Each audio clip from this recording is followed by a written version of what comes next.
أعوذ بالله من الشيطان الرجيم بسم الله الرحمن الرحيم لقد كان لكم في رسول الله أسوة حسنة سبحان ربك رب العزة عما يصفون والسلام على المرسلين والحمد لله رب العالمين. Many Muslims around the world remember Rasulullah sallallahu alaihi wasallam more in the month of Rabiul Awwal. The reality is that every single day of our lives is a day for us to remember the Rasulullah sallallahu alaihi wasallam. It is a day for us to celebrate and commemorate and give thanks to Allah Azza wa Jal for such a blessing that He has blessed us with. From the moment we've had Iman and we realize, that we have Iman, and the moment we start to live as ummatis of the Rasulullah sallallahu alaihi wasallam, every single moment we should celebrate that personality, that identity, and reflect how we can become a better ummati of the Rasulullah sallallahu alaihi wasallam. Allah subhanahu wa ta'ala has used such a beautiful word in the Quran to define the Prophet sallallahu alaihi wasallam. You'd think that saying Nabi was enough, but so that people understand what is the concept of nubuwah, Allah Azza wa Jalla used the word uswatul husna, referring to the Rasulullah sallallahu alaihi wasallam. It is very important to understand this because many Muslims today have become distant from the Rasulullah sallallahu alaihi wasallam. They've become distant from the Sunnah and distant from the Hadith of the Rasulullah sallallahu alaihi wasallam. Part of the reason is because they don't view the Prophet sallallahu alaihi wasallam as uswa. They have developed their own understanding of prophethood, of nubuwah, which is different than the Quranic definition of the word of uswa. So this word uswa means that the Prophet ﷺ is the perfect, ideal, a role model, an example for everybody to emulate, to imitate, and that is called uswa. Imitate is a word used to follow the zahir, the outward. Emulate means to mold yourself, to pattern yourself after someone. So we have to follow both the zahir and the batin of Sayyidina Rasulullah sallallahu alaihi wasallam. So that means to follow the uswa.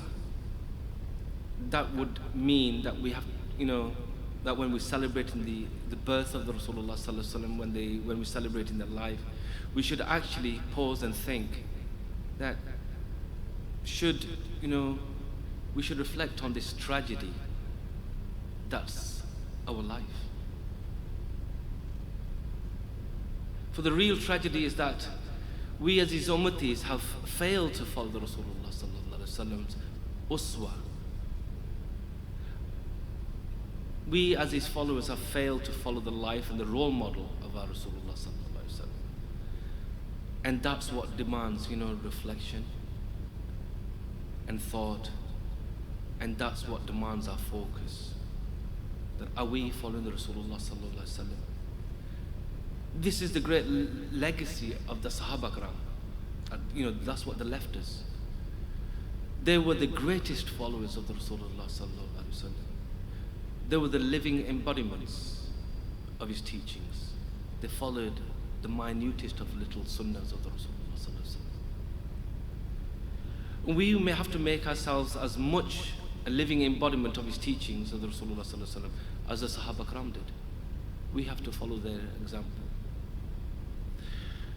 Many people have a misunderstanding about the Sunnah, which is that they think that Sunnah of the Prophet ﷺ is something extra. All they have to do is follow the Quran, follow the faraid, the wajibat, the mandatories and obligatory acts of worship. But they don't, they think they don't need to follow the Sunnah of the Rasulullah ﷺ. And they feel that the Sunnah is something for the ulama or for the awliya, it's for them to follow, But I would suggest that ever since this ummah began thinking along those lines and not following the Sunnah, that every member of the ummah, when they've started to follow less and less of the Sunnah, and thinking that whereas following the Sunnah is for some special group of people, called the ulama and awliya. I dress in the Sunnah, and I get people asking me, "Are you Imam? Are you what? Why you dress like this?" I get non-Muslims and Muslims. And then I ask them, "No, I'm just dressed in the Sunnah." "Well, why do the rest of the Muslims not dress like you?" I says, "Well, generally it's just preserved for the scholars and the ulama. They're the only ones, the academics of the Islamic circle. They dress like this. But really, it's not their domain. The Sunnah of the Rasulullah ﷺ is for every ummati, for all of us to follow. Just because somebody's wearing the Sunnah garment, doesn't necessarily mean that he is an imam of a masjid, or he's a scholar, or he's an academic. We are following the Sunnah. It should not be just for the awliya or for the scholars or for the ulama.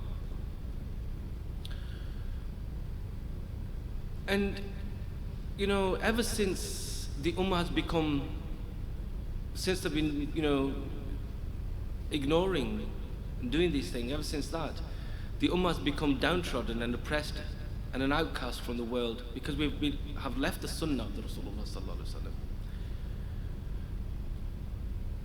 Ever since the ummah has left the Sunnah of the Rasulullah sallallahu alaihi wasallam, families are broken.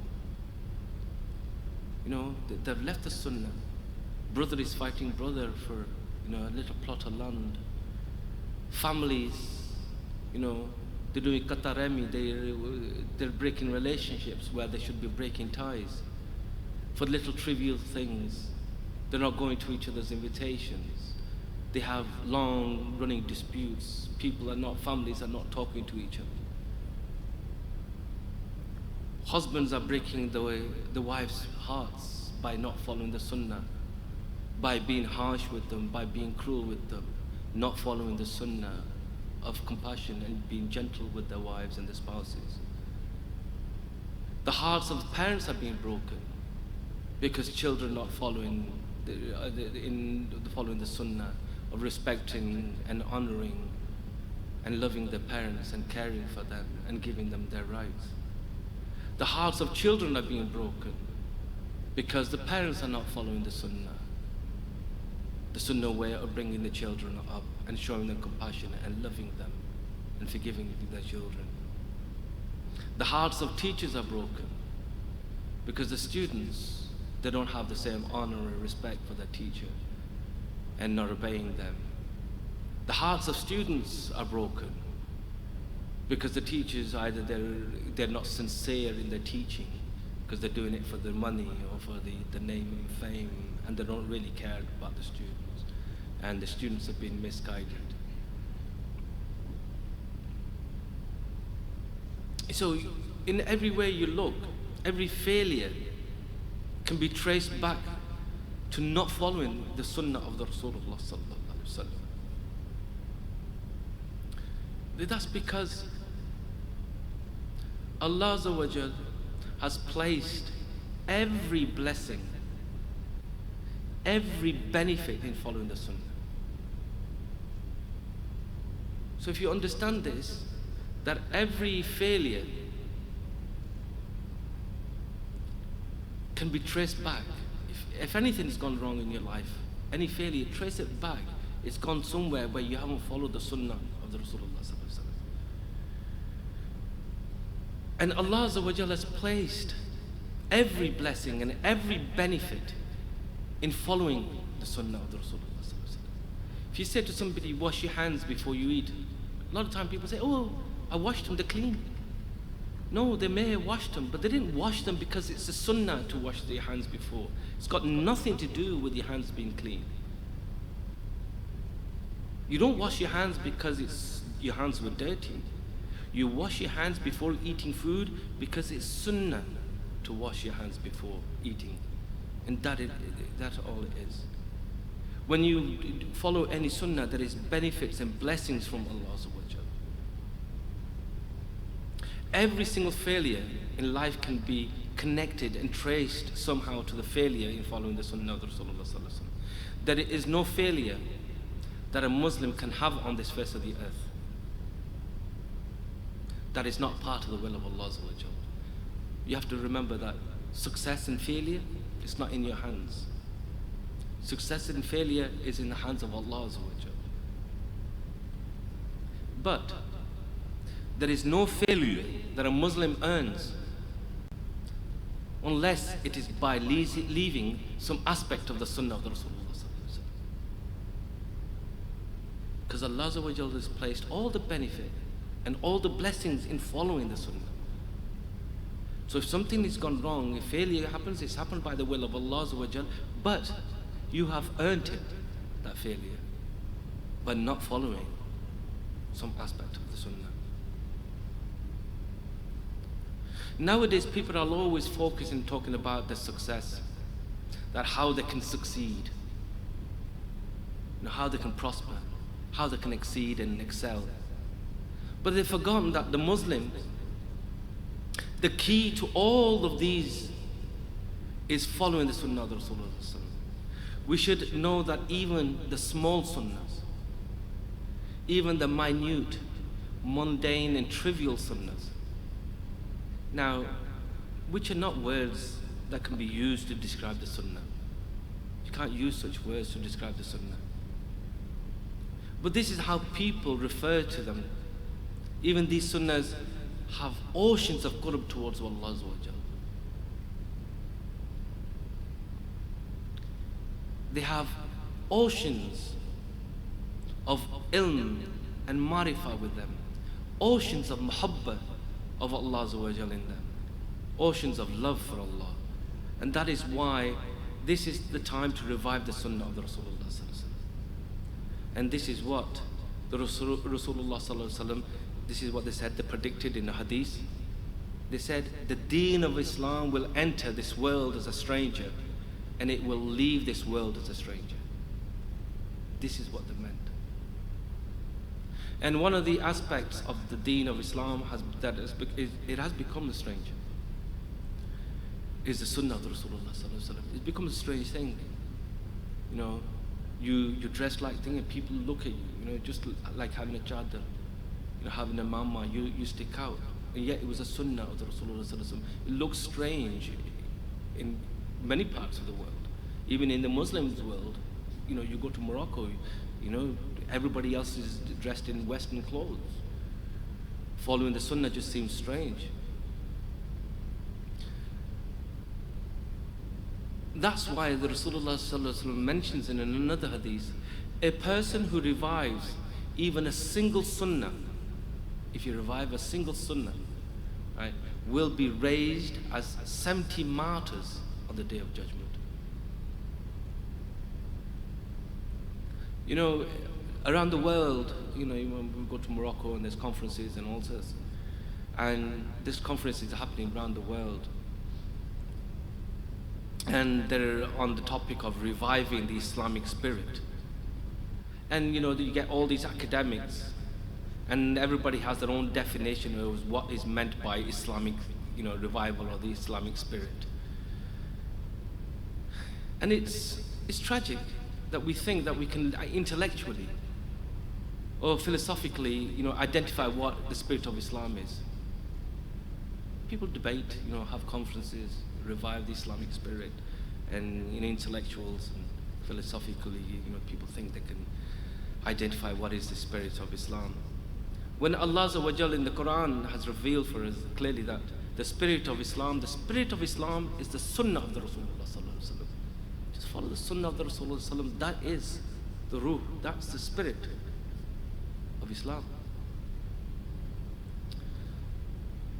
So what we really need is reviving the Sunnah, the concept of the Sunnah. Whether that is the Sunnah of marriage, or the Sunnah of interpersonal relationships, or if it's the Sunnah of ibadah, or the Sunnah of tawakkal of Allah Azza wa Jal, or the Sunnah of love for Allah Azza wa Jal. This is what we should be reviving. Or even the Sunnah of knowing people well, getting to know people. This is also Sunnah of the Rasulullah. The Rasulullah Sallallahu Alaihi Wasallam knew the Sahaba Akram. Radiallahu anhu, they knew them very well. Especially those that the Rasulullah Sallallahu Alaihi Wasallam took khidmat from. The khidmat of deen from. He Sallallahu Alaihi Wasallam assigned them tasks that they were best suited for. He knew each Sahabi. He knew the qualities. He used each one for the khidmat of deen. The Rasulullah Sallallahu Alaihi Wasallam knew that Ubay ibn Ka'b radiallahu anhu was the best suited for qiraat and tilawat. They knew that Abu Hurairah radiallahu anhu was best suited to be among the Ashab Sufa. They knew that. They knew that Mu'adh bin Jabal was the best suited to be sent to Yemen as a faqih. They sent him there. Each Sahabi had the qualities, and the Rasulullah Sallallahu Alaihi Wasallam used that ability. And this is another aspect of the Sunnah, the teacher-student relationship. And so to revive the Sunnah of teacher-student relationship, that there was between the Rasulullah Sallallahu Alaihi Wasallam and the Sahaba. And if you notice, that Sunnah is being revived by our own teacher, Hazrat Sahib. How he used each of his students for the quality. How he's used each one's ability. He knows what the strong points are. And he gave each one of them a duty that is best suited to them. Get the khidmat of deen for them.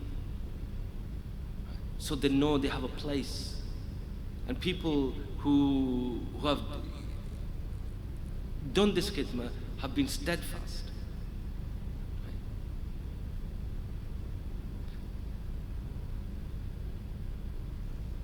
That is revival of another Sunnah, to do that. And now, it's a job of the new teachers, the Ustads, and the teachers and the mentors, now to take that role as well.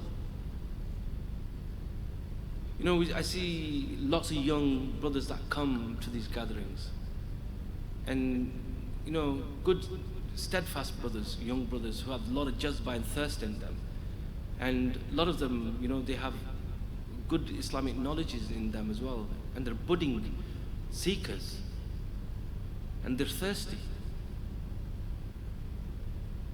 But it's up to the teachers, their mentors. They need to develop this, find their qualities in them, and give them tasks. And get the khidmat of deen of them. And unless you do that, that's why a lot of the youngsters that come, you lose them. If you give them a job to do, get the khidmat of deen, that they have a sense of belonging. I know a lot of brothers that come, they say, yeah, you have this job, he has that job, he has this, I have nothing to do. And they find it, trying to find it. But if you follow the Sunnah of the Rasulullah Sallallahu Alaihi Wasallam, they allocated all these different tasks for all different Sahaba. In the same way, we should follow the same Sunnah. And that is the job for the mentors, that when new brothers come, and then give them, find out what they like, what the makeup is, what their skill sets are, and to give them jobs, so then they feel a sense of belonging, and then they stay, and you're doing the tarbiyah in that sense.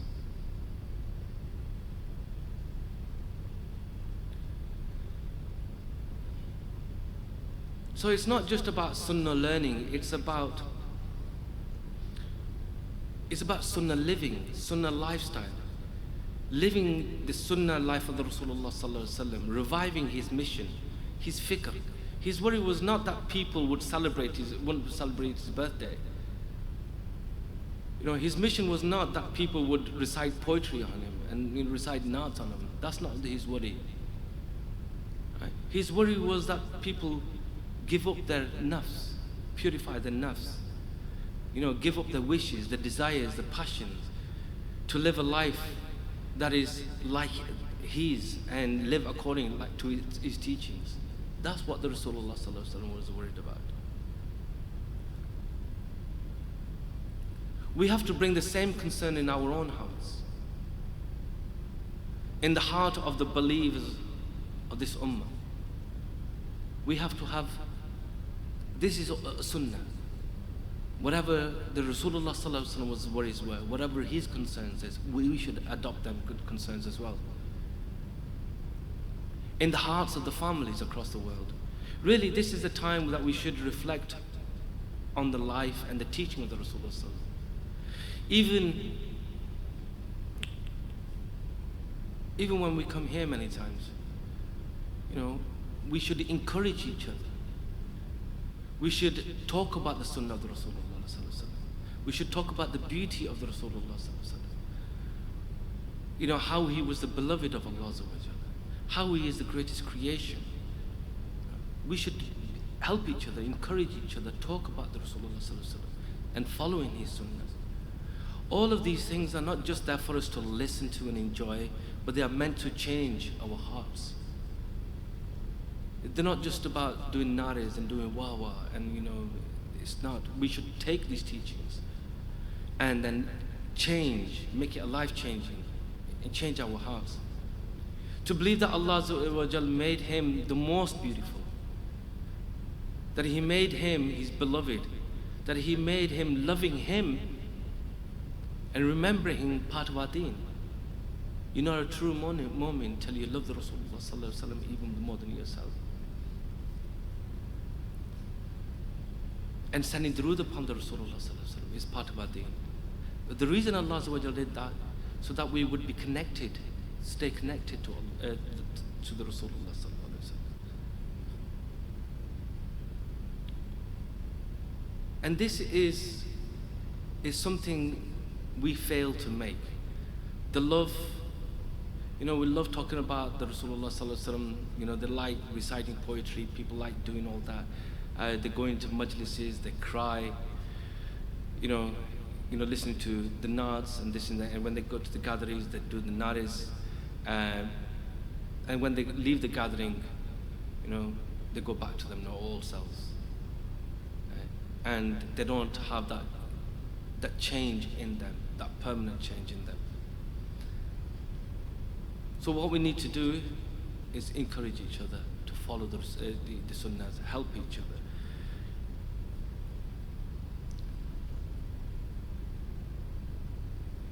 Even in the course of the purification course, there is the section where every month you're supposed to adopt the sunnahs every month and build upon them slowly by slowly.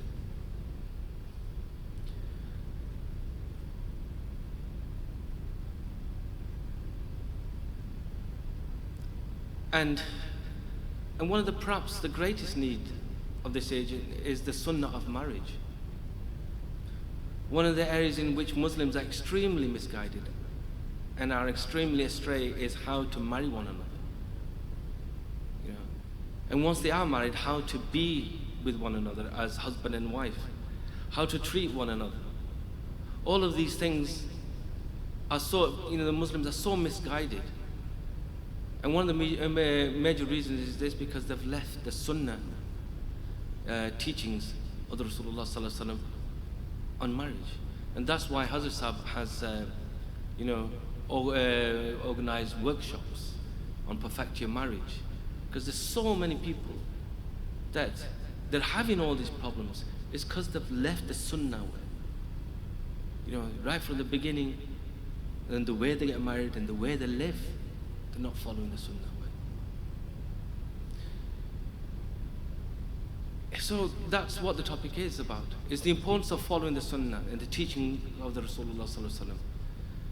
That you should make it your mission in life. It has to be a practical and realistic approach to following the Sunnah, and not just theoretically. Go through the course and then, adopt certain Sunnahs. Do your research, read books, listen to the ulama, and then,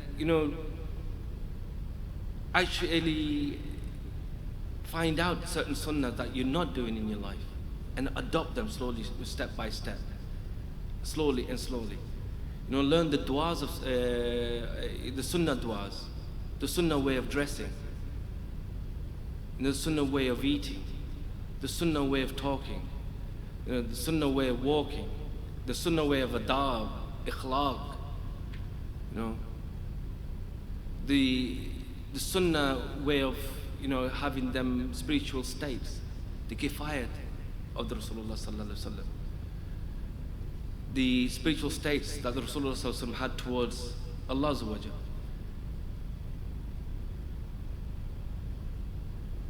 One of these qualities, I'll mention one, is called zuhd. Zuhd means to be a person who it's not in love with the dunya. That is one of the following the sunnahs of the Rasulullah Sallallahu Alaihi Wasallam. Person whose emotional attachment and passions are all based on the akhirah, are based on Allah Azza wa Jal, and are based on relationship with Allah Azza wa Jal, are based on their deen, are based on their ibadah, and therefore because of all their emotions and passions are taken up and occupied by that, they don't have emotions or passions for the material things in the world. So maybe they will have emotions and passions for their spouse or for their family or friends and teachers, but they won't have any emotional and passions for the material things in life of this world. They don't want to be for cars and homes and clothes and designer clothes and massive houses and flash cars, because they're connected to the akhirah. Then even when they have these things, they are not emotionally attached.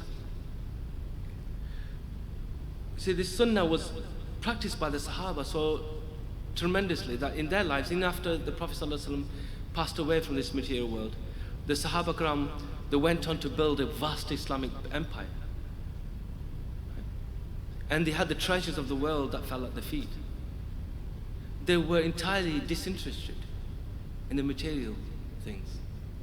Even that they had all these things, but they weren't really interested in the material things. Then after them, the Sahaba Kiram, then they began to decline. Right? And because they were the best of nations after the Rasulullah Sallallahu Alaihi Wasallam. And then the decline happened rapidly. And the Muslims of this world are only oppressed because they don't have the zuhd. And this is why we are suffering in the world, because we don't have that zuhd in us. And if we didn't have this love for the dunya, and we weren't attached to monies and cars and properties and material things, and instead we would, had this zuhd, and we use that money for the sake of the deen and to help the Muslims, we won't be left behind in this world. And it's because we don't follow the sunnah of the Rasulullah Sallallahu Alaihi Wasallam. Because we've fallen into this trap of the love of this world. And this is precisely what the Rasulullah Sallallahu Alaihi Wasallam said. Rasulullah Sallallahu Alaihi Wasallam said in the hadith, Hubbu dunya ra'asa kulli katih, that the love of this world is a source of every single error and every single sin. If you look at the Muslim world, the Muslim ummah at the moment, they're suffering. Countries are turning blind eye because each one, they're just thinking about material gain. Their own countries, all dictators, and all things self-focused, material, dunya. And the Rasulullah Sallallahu Alaihi Wasallam said, that's what he's saying, the love of this dunya is the source of every single error and every single sin. We should think about it and try to go back, trace back your actions, how they're related to the love of this world. And what the dunya that I was loving in my heart made me do that sin.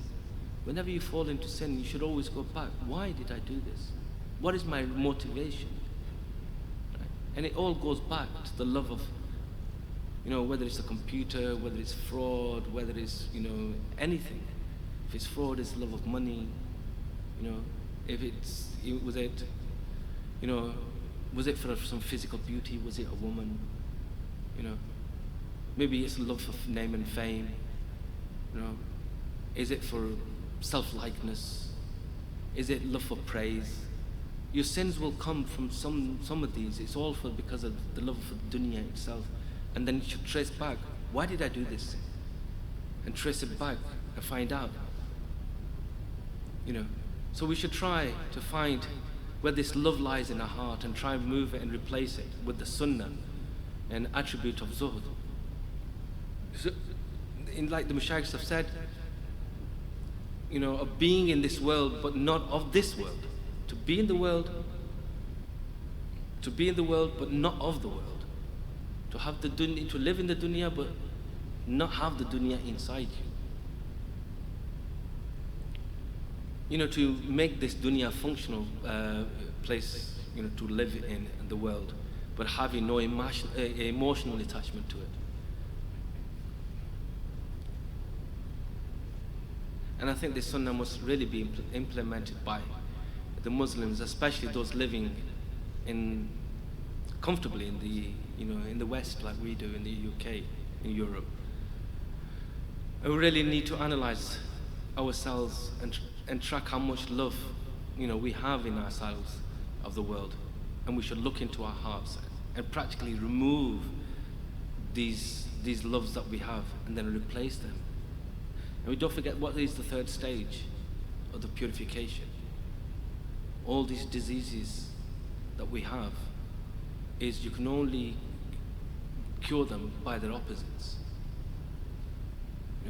If you have hatred, you can only cure that by, if you have attributes like dishonesty, malice and jealousy and hatred and arrogance and pride, you can only get rid of them by honesty, kind and compassion and humility and humbleness. So so all this love of dunya that we have to find out what that is and then replace them with the sunnah of the Rasulullah sallallahu alaihi wasallam. And then we have to be disengaged and detached from the dunya, because the closer you are to the dunya, the further you are away from Allah Azza wa Jal. And the closer you are to Allah Azza wa Jal, the further away you are from the dunya. And and we have to cure these, and that's what keeps us distance. Hazrat Isa alayhi salam said to Ya Allah, he said, "Oh Ya Allah, I want to be close to you." And Allah Azza wa Jal said, "Oh my beloved, leave yourself and you will be with me." It's all this love that we have for the dunya, for ourselves. You leave yourself, you are with Allah Azza wa Jal. May Allah Azza wa Jal enable each and every one of us to follow the sunnah of the Rasulullah sallallahu alaihi wasallam. May He enable us to practically follow the teachings, and because only then can we spiritually benefit and emotionally feel the beauty of those teachings. If they don't follow practically the sunnah of the Rasulullah sallallahu alaihi wasallam. وَمَا عَلَيْنَا إِلَّا الْبَلَاغُ. Jazakallah for coming, for those that are here.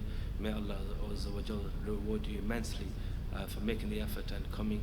And if I've said anything untowards, please forgive me. And if I've said anything that's inspired you, that is from Allah Azza wa Jal. وَمَا عَلَيْنَا إِلَّا الْبَلَاغُ. Jazakallah.